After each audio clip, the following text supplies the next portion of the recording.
నమస్తే NCN news కి స్వాగతం. నా పేరు హరిప్రియ. ముందుగా బులెటిన్ లో హెడ్లైన్స్.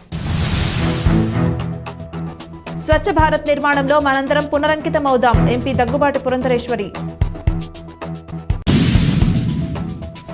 భారతదేశ ప్రధాని మోడీ నాయకత్వంలో 10 సంవత్సరాల క్రితం స్వచ్ఛ భారత్ కోసం పిలుపు ఇవ్వడం జరిగిందని రాజమండ్రి పార్లమెంట్ సభ్యురాలు దగ్గుబాటి పురంధరేశ్వరి అన్నారు.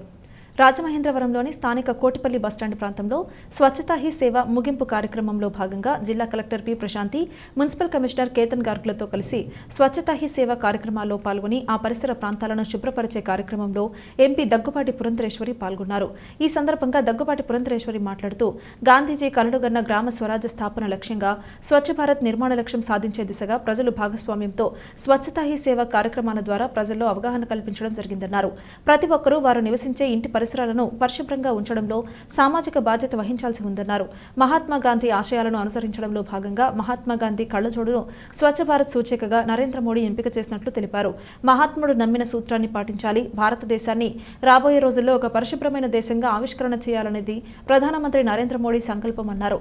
అందులో భాగంగానే ప్రతి ఏడాది అక్టోబర్ 2న గాంధీ జయంతి రోజున స్వచ్ఛ భారత్ కార్యక్రమాలను పెద్ద ఎత్తున చేపట్టడం జరుగుతోందన్నారు. ఈ కార్యక్రమంలో జిల్లా collector P Prashanti, municipal commissioner Ketan Garg, RMO V Vinuthna, జిల్లా ప్రజా రవాణా అధికారి K Sharmila Ashok, depot manager SK Shabnam, తహసీల్దార్ పాపారావు, స్థానిక ప్రజాప్రతినిధులు, స్వచ్ఛతా సంస్థల ప్రతినిధులు, ఆర్ఎంసీ అధికారులు, సిబ్బంది తదితరులు పాల్గొన్నారు.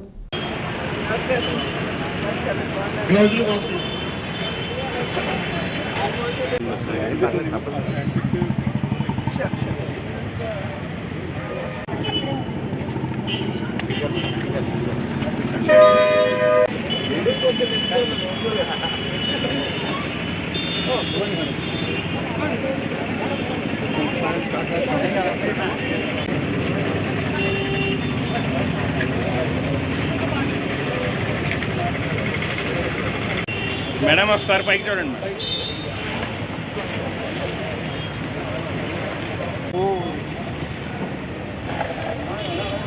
అమ్మాయికి చూడరా.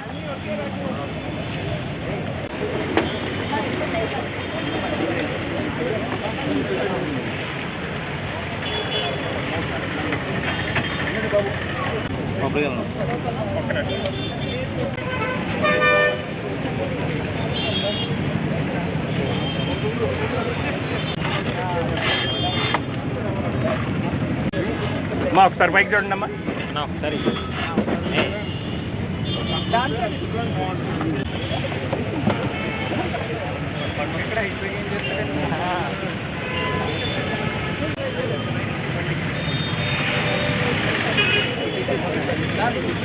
హలో తీసుకోండి.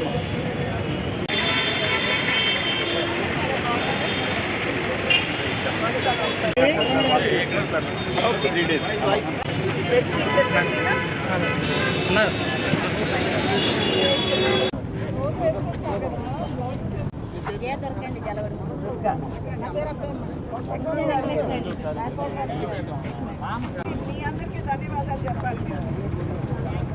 అదే ఈరోజు గాంధీ జయంతి మరియు లాల్ బహదూర్ శాస్త్రి గారి జయంతి సందర్భంగా ప్రతి ఒక్కరికి కూడా నేను శుభాకాంక్షలు తెలియజేస్తున్నాను.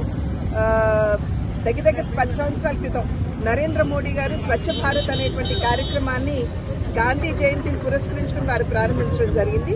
స్వచ్ఛ భారత్ లోగో చూస్తే కూడా గాంధీ గారి కళ్ళద్దాలే లోగోగా పెట్టడం జరిగింది. ఎందుకంటే ఏదైతే మహాత్మా గాంధీ గారు బాగా గట్టిగా విశ్వసించారు, పరిశుభ్రత మీద వారికి ప్రత్యేకమైనటువంటి దృష్టి ఉండేది కనుక వారికి నిజమైనటువంటి నివాళిగా వారు ఏదైతే వారు నమ్మారో దాన్ని చేసి చూపించాలి. భారతదేశాన్ని రాబోయే కాలంలో ఒక పరిశుభ్రమైనటువంటి భారతదేశంగా చూపించాలి అనేటువంటి లక్ష్యంతో ఈ యొక్క కార్యక్రమాన్ని ప్రవేశపెట్టడం జరిగింది. నిర్మల్ పురస్కార్ వంటి కార్యక్రమాలు అంతకు ముందు ఉన్నా కూడా అవి కేవలం పేపర్ల వరకు పరిమితమైనటువంటి సందర్భంలో ప్రజలను ఎప్పుడైతే దీనిలో భాగస్వాములు చేయమో అప్పుడు మనం నిజమైనటువంటి పరిశుభ్రతను సాధించలేమనేటువంటి ఆలోచనతోటి ప్రజల్ని భాగస్వాములు చేయాలని చెప్పి ప్రతి అక్టోబర్ 2వ తారీఖున స్వచ్ఛ భారత్ కార్యక్రమాన్ని నిర్వహించుకోవాలి అని చెప్పి వారు చెప్పడం జరిగింది. అది మాత్రమే కాకుండా దాన్ని పురస్కరించుకుని మన భావితరాల వారి చేత ప్రతిజ్ఞ కూడా చేయిస్తారు. దీని మాధ్యమంగా ఏమిటంటే చాలా వరకు పిల్లల్లో కూడా అవగాహన పెరిగేటువంటి అవకాశం ఉంటుంది. ఏదైతే బయట దేశాలకు వెళ్ళినప్పుడు చాలా శుభ్రంగా ఉంది అని చెప్పి భావిస్తాము, ఆ రకమైనటువంటి వాతావరణం వికసిత్ భారత్ 2047వ సంవత్సరానికల్లా వికసిత్ భారత్ ని సాధించేటువంటి సందర్భంలో అటువంటి భారతదేశాన్ని మన బిడ్డలు, మన భావితరాలు వారు చూడాలి అనేటువంటి ఆకాంక్ష.